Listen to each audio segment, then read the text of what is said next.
Leopoldo Moro, que sigue con nosotros, no se va a mover del atril, porque el siguiente proyecto también ha sido coordinado por él, en este caso sobre el estado de conservación de los corales en Canarias.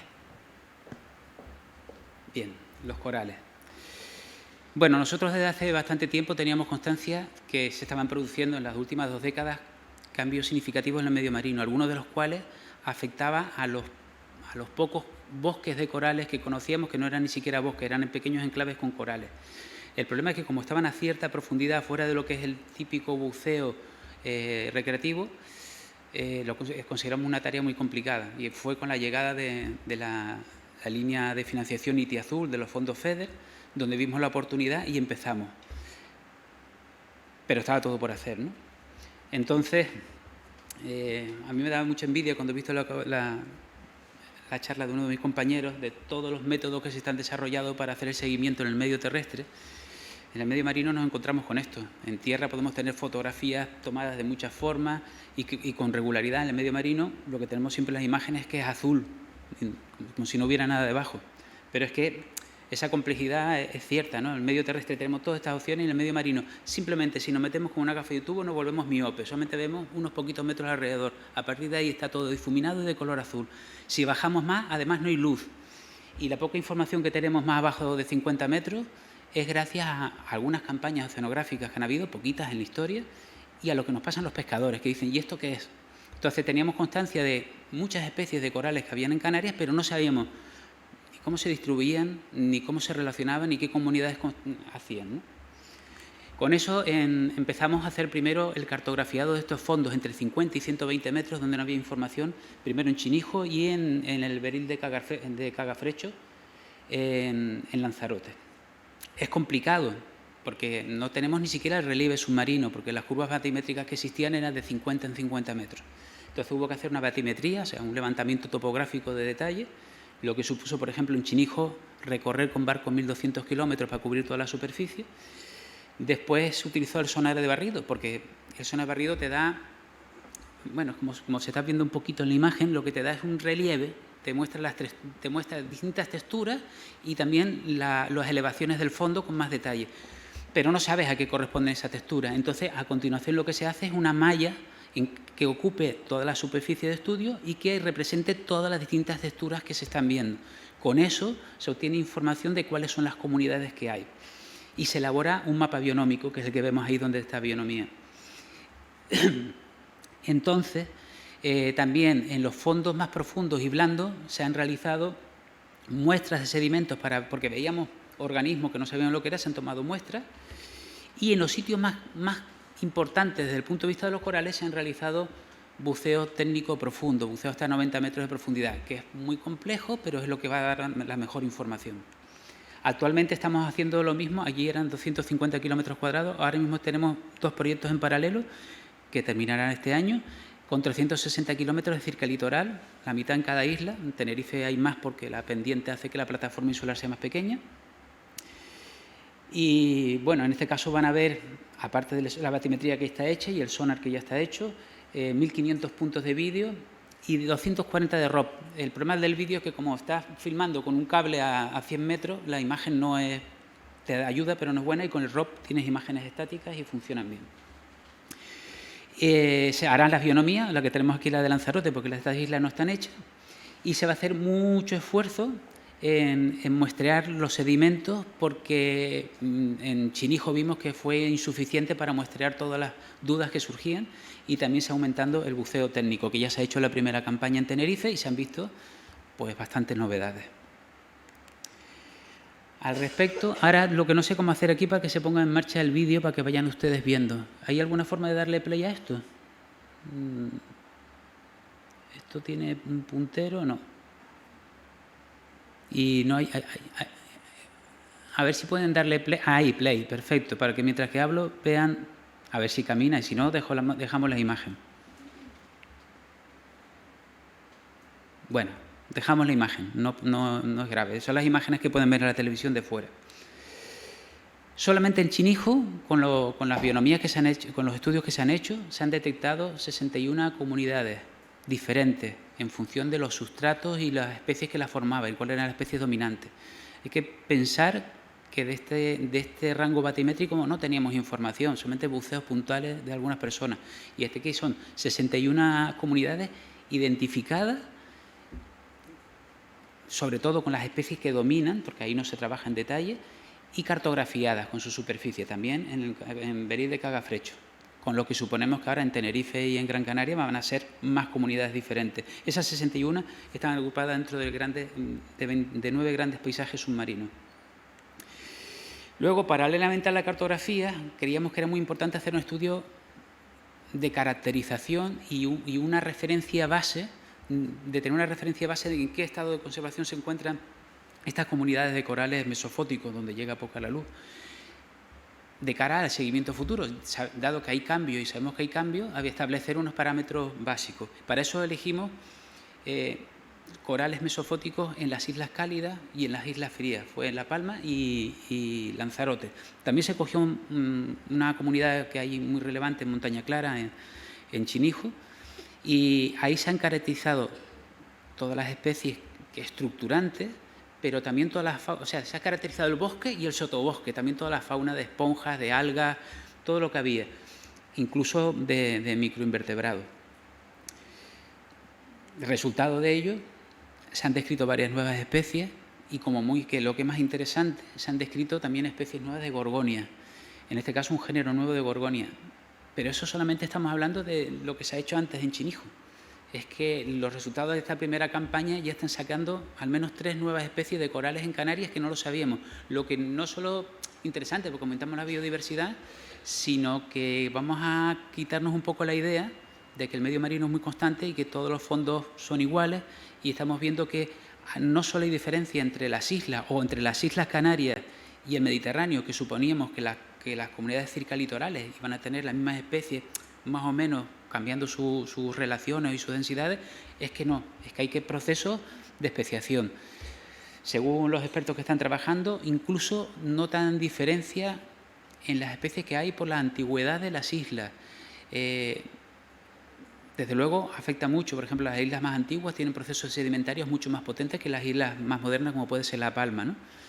Entonces, todos esos parámetros se están caracterizando y se está viendo que determinados montículos submarinos a esas profundidades actúan como islas dentro del mar también, porque los montículos, aunque aparentemente tienen condiciones similares, las especies dominantes van siendo diferentes, o por lo menos las proporciones de especies dominantes.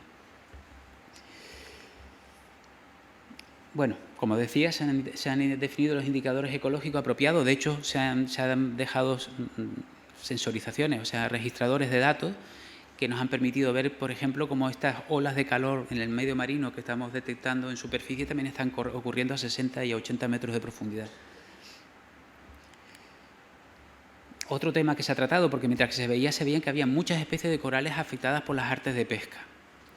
Es decir, simplemente el que un pescador deportivo profesional tire una liña es suficiente pues para arrancar un coral entero, partirle una rama o, en la mayoría de los casos, hacerle pequeñas heridas. Y en esas pequeñas heridas se ha visto cómo hay infecciones bacterianas o entrada de parásitos que aprovechan la rotura de los tejidos y que están degradando. Entonces, las zonas bien conservadas, el aspecto es totalmente diferente. Y, por supuesto, también se han visto cabos e incluso la actividad de buceo que va a observar los corales, si no se hace con cuidado al tirar las anclas de las embarcaciones o la natación de los propios buceadores, pueden causar daño. Por lo tanto, parte de esta información ya se ha utilizado para el plan de Chinijo, para que se tengan en cuenta como zonas sensibles. Y también se han hecho algunas prácticas de pruebas, pilotos de restauración, como había, por ejemplo, en la zona de Montaña Clara, habían grandes ejemplares arrancados recientemente que estaban vivos. Se hizo una prueba de fijación al sustrato con unos materiales epoxi que se utilizan, y se volvió a visitar al un tiempo y se veía que no solo la colonia estaba viva, sino que además el tejido había recubierto con lo que se había pegado al sustrato, y la colonia aparentemente iba a poder seguir. Pero lo que sí se vio es que el porcentaje en algunas zonas de ejemplares dañados, no arrancados, sino dañados, llegaba al 50%. Y lo bonito hubiera sido ver el vídeo de fondo, pero ya con esto creo que he terminado. Venga.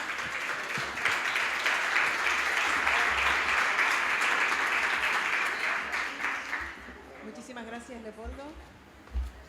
Vamos a ver si escuchamos. Ahora va el vídeo.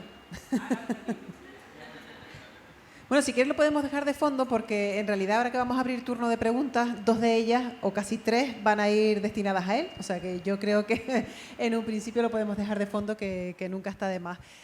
Insisto, hemos abierto o abrimos en este momento ronda de preguntas con los ponentes de este segundo bloque. También tenemos preguntas que nos hicieron a primera hora por el streaming, por el YouTube, así que las vamos a intentar desarrollar todas. Para eso tenemos un tiempo bastante amplio. Así que si les parece, ¿tenemos un micrófono para Leopoldo o le cedo yo el mío si acaso? Tenemos un micrófono por ahí, fantástico. Bueno, pues Leopoldo, las primeras preguntas. ¿Hay en marcha algún proyecto o estudio dirigido a medir la captación de CO2 de las fanerógamas marinas en Canarias o de alguna especie de alga? Si quiere ponerse de pie para que le vean por el streaming y también en la sala. A ver, por nuestra parte, no.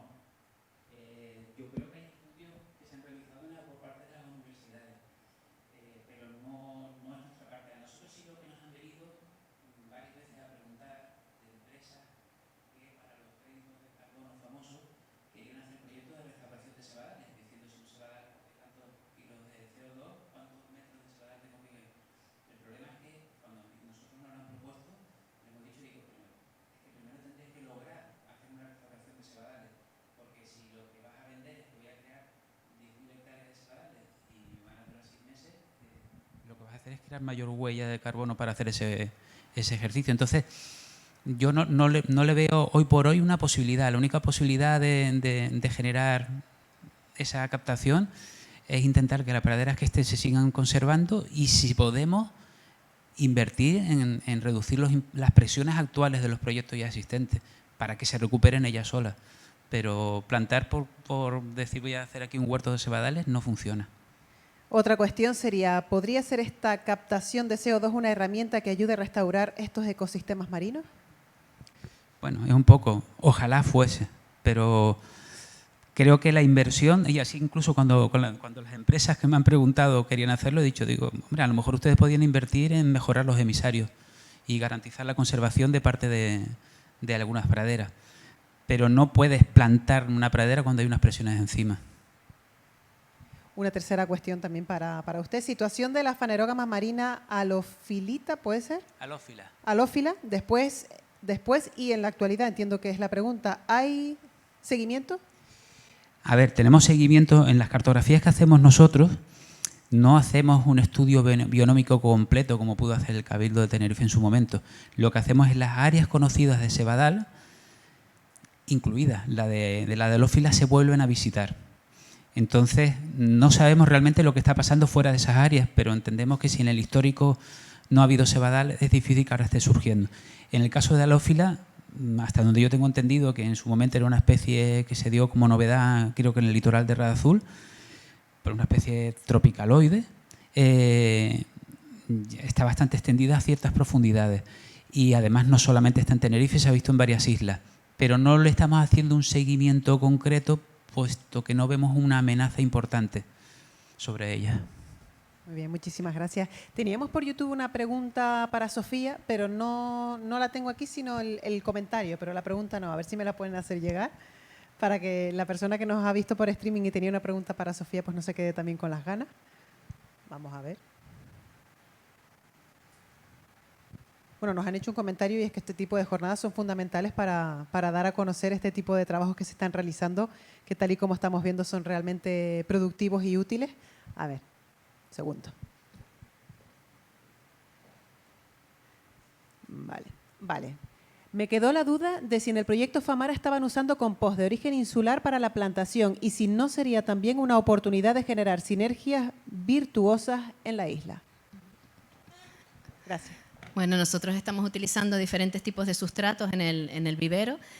Con vermicompost estamos trabajando en otro proyecto en Fuerteventura, que ya les hablará mi compañero Carlos después, pero sí que estamos utilizando enmiendas orgánicas para aumentar la salud de los suelos con los que trabajamos y desde luego es una línea que se puede seguir. Fenomenal, muchas gracias. No sé si tenemos más preguntas aquí en la sala, si alguien tiene algún tipo de curiosidad que hacer llegar.